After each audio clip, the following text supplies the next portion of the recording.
오늘은 역대상 1장으로 말씀을 전합니다. 역대기의 히브리 성경의 이름은 디브레 하야밈이라고 발음하면서 그날의 사건들이란 뜻을 갖고 있습니다. 그래서 이 사건들의 모임을 읽어가면서 오늘도 주님의 뜻을 알아가길 소망합니다. 우리는 먼저 역대상을 처음 접하는 독자들이 어떤 상황에 처해 있는지 그것을 먼저 살펴보면서 좀 말씀을 읽어봐야 하는데요. 처음 독자인 이스라엘은 바벨론 포로기 이후에 자신들의 뿌리와 정체성을 상실할 그런 위기에 처했던 사람들이었습니다. 70년간의 바벨론 포로기를 거쳤고 정작 페르시아 시대가 되어서 유대인들은 자신들의 고향으로 돌아왔지만 오랜 기간 자리를 비웠던 자리에는 다른 민족들이 들어와 살고 있었습니다. 그리고 어찌어찌 자신의 옛집을 찾아내었어도 집도 보수를 했어야 했고 늑대나 강도로부터 보호받을 울타리도 만들어야 하고 또 겨울은 알 수 있는 식량을 확보하는 것도 해야 하는 등의 여러 가지 많은 것들을 해야 되고 할 것은 많고 겨울은 다가오고 있고 너무나도 정신이 없었던 그런 시기를 갖고 있었던 것이죠. 그러다 보니까 주변 다른 나라와 자신들을 비교하기 시작합니다.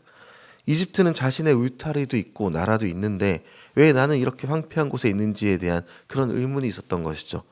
다른 나라들과 비교해 보았을 때 내 상황이 비관이 되고 당장 해야 할 일은 많은데 일어나 의지를 잃어버린 사람들이 나타나기 시작했던 것입니다.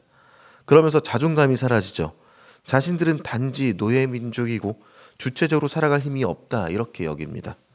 그러니까 스스로가 누구인지 제대로 알지 못하기 때문에 그 정체성을 잃어가고 있었기 때문에 힘을 내어 성전을 만들고 집을 세울 의지 자체가 없었던 것이죠. 사람이 정체성을 잃으면요, 내가 누군지를 모른다면 이 땅에서의 삶을 살아가는 데 있어서 힘을 내어서 예배 생활을 하는 것의 의미를 모르게 되게 되어 있고요. 그리고 예배 생활을 넘어서서 내가 힘을 내어서 가정을 지키고 이웃을 사랑해야 할 의무 자체를, 그 이유 자체를 모르고 아무렇게나 살아가게 되어 버립니다. 내가 누군지를 모르면 어떤 목적으로 이 땅에서 살아야 하는지 모르기 때문에 더 어떤 것도 하지 않게 되는 것이죠. 그런 그들에게 오늘 역대기는요, 족보와 역사를 다시 정리해서 하나님이 선택하신 언약 공동체임을 깨닫게 해주면서 자신들이 아브라함, 다윗, 그리고 솔로몬, 더 넘어가서 아담의 믿음의 조상들의 후손님을 확인해 주려는 그런 목적을 갖고 있었던 것입니다. 그리고 이 땅의 황제가 세상을 다스리는 것이 아니라 다윗의 후손으로 올 메시아가 이 땅의 왕이시다라는 것을 알려주고 있었던 것이죠. 그렇기 때문에 역대기에서 성전 예배와 제사 제도까지 다루면서 단순히 건축물에 대한 이야기를 하는 것이 아니라 하나님과의 관계 회복이 중요하다, 여기까지 이야기를 하고 있습니다. 스스로가 누군지를 알아서 역사를 주관하신 하나님과의 관계 회복을 독려하고 있다는 것이죠. 그러하기에 오늘 본문은 지금 포로기에서 돌아온 유다가 누구인지 그 정체성을 확인해 주는 데서부터 시작하고 있습니다. 그 정체성, 유다의 질문은 이것입니다. 주전 538년에 고국으로 돌아오기 시작하면서 성전도 짓고 예루살렘 성전도 수축하지만 아직 페르시아의 속국으로 남아있는 자신들의 모습 속에서 우리는 도대체 누구인지, 아직도 우리는 하나님의 백성인지, 이런 질문에 대한 대답을 하고 있다는 것이죠. 이에 역대기 기자는요, 하나님께서 솔로몬에게 약속하신 대로 이스라엘이 회개하면 하나님이 다시 복 내리신다라는 것을 말하고 있습니다. 포로 이후의 이스라엘 백성에게 사랑과 자비의 하나님을 찾고 그를 섬기라까지 당부하고 있는 것이죠. 그러면서 그 시작으로 역대기 기자는요, 오늘 본문 1장을 통해서 이스라엘의 족보를 제시해 주고 있습니다.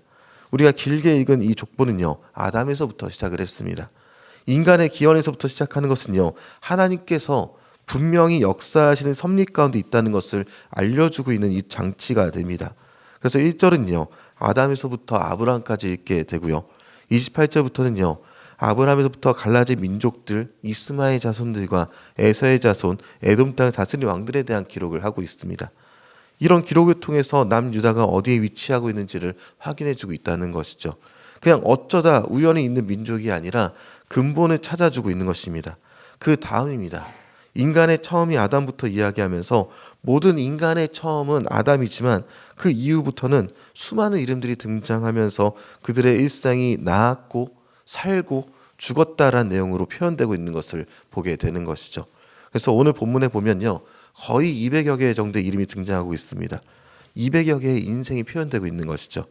그리고 이들을 표현되는 내용들을 보니까 왕들이던 누구던 죽었고 그 뒤에 또 누가 왕이 되었단 말이 이어집니다. 그들의 삶이 하나님을 위해 살았든지 하나님께 반하며 살았든지 간에 결국 200개 연생은 나았고 죽음에 이 두 단어로 기결된다는 것을 보여주고 있는 것이죠. 더 넘어가서 사람이 왕으로 살았든 혹은 노예로 살았든 결국에는 인간의 일생은 이 두 단어 사이에 존재한다는 것까지 알려줍니다. 이 땅에서의 삶에서 우리는 남들과 비교하면서 살아가지만 그 비교 대상들도 여전히 살다 죽는 사이클 안에 있는 그저 사람일 뿐이다. 이것을 알려주고 있는 것이죠.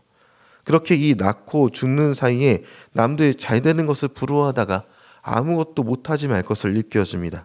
그렇게 남유다에게는요, 하나님은 역대상의 기록을 통해서 또 정체성을 잊지 않도록 만들어가고 있다라는 것이죠.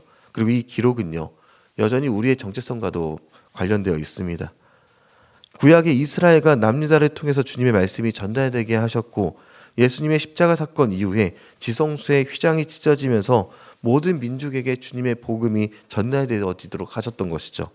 그래서 우리는 그리스도 안에서 하나가 되었습니다. 모든 민족이 예수님을 통해서 하나님께 나아갈 수 있게 되었다는 것을 알려주고 있는 것이죠. 인간의 일생을요, 사건의 연속이다라고 말합니다. 하나하나의 사건들이 모아져서 작게는 한 사람의 일생을 일구고 크게는 인류의 역사를 만들어가게 되어 있습니다. 또 한 사람의 이름은요, 그 사람의 인생을 가장 극적으로 표현해주는 도구이기도 합니다. 그런 의미에서 많은 사람들의 이름으로 채워져가는 오늘 본문의 역대기의 히브리 성경의 이름 디브레 하야밈, 그러니까 그날의 사건들이라는 뜻은요, 그날의 사건들이 모여서 다윗의 후손으로 이어져 예수님이 그리고 사건들이 또 모여서 우리에게까지 복음이 전달되어져 온 것을 기억하라, 이것을 알려주고 있는 것입니다. 그렇게 오늘 말씀 중에서 이름의 기록들을 보면서요, 우리의 정체성을 잃게 되시길 소망합니다. 우리는 예수님으로 인해서 삶의 목표를 가지고 살아가는 사람들인 것이죠. 이 땅에서의 다른 사람들처럼 아무렇게나 살아가지 않아도 됩니다.